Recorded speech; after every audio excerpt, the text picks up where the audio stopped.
Okay, guys, how are y'all doing? I'm here to vent, and I'm trying not to take too much of y'all time today. I'm trying to enjoy this nice sunlight. Yes, I know I'm not coordinated, but who cares?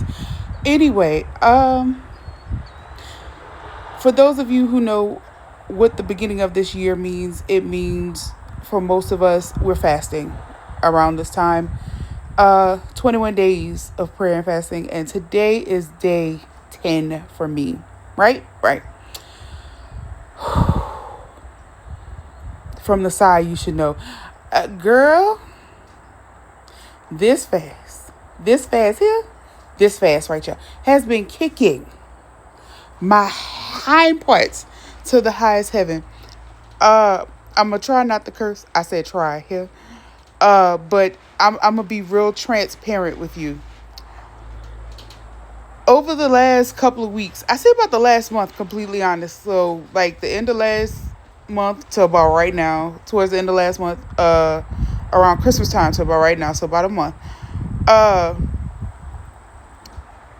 the shift has been changing, and for those who've been paying attention in the spirit, who's really been connected to God, uh like really seeking his face, he's been dropping so many gems over this last month, especially like the clarification, the momentum and drive of what we've been looking for all of 2025 looked like it just started really happening towards the end of the year. Like he's really preparing us to get to where we need to get to.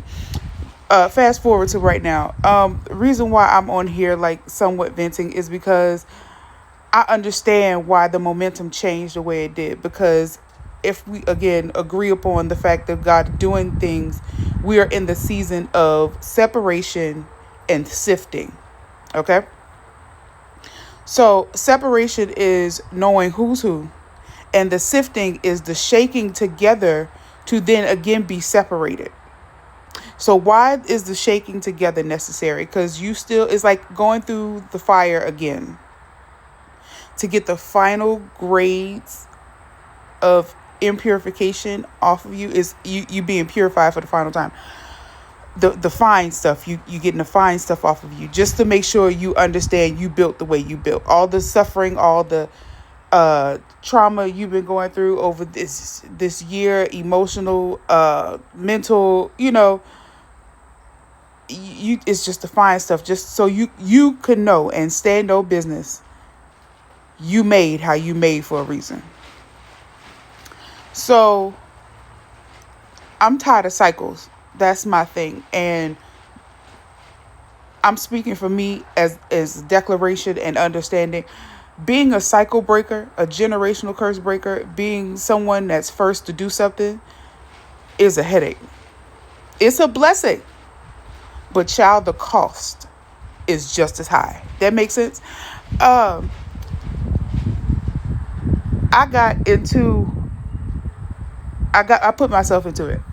I put myself into it, but I'm glad it was a lesson, and it wasn't bad. Somewhat, it was kind of piggybacking off of another thing, and it just, because I went through that one thing, God led me through to see that one thing. Me piggybacking off of it already gave me the eyes I needed to deal with what was dealt with. So separation.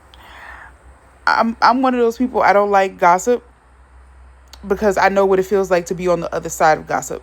I know the how it feels to be the person talked about. I've been talked about my entire life. At this point, I don't care. I'm almost 40. Uh, it hurts when it comes from somebody that's close, though. I'm not gonna play in your face and say it don't. It hurt when it comes from somebody that you're close to. Um, when that person turns into a group of people, and that one conversation becomes a discussion plan, it's time for me to leave. It's time for me to leave. I don't care how close we are. I don't care what you feel your entitled position may be in my life. It's time for me to leave. And I'm not talking about just leaving like we had a disagreement or altercation. No, I'm talking about real separation. Sweetie, I'm almost 40. You have let me know who you are. I believe you.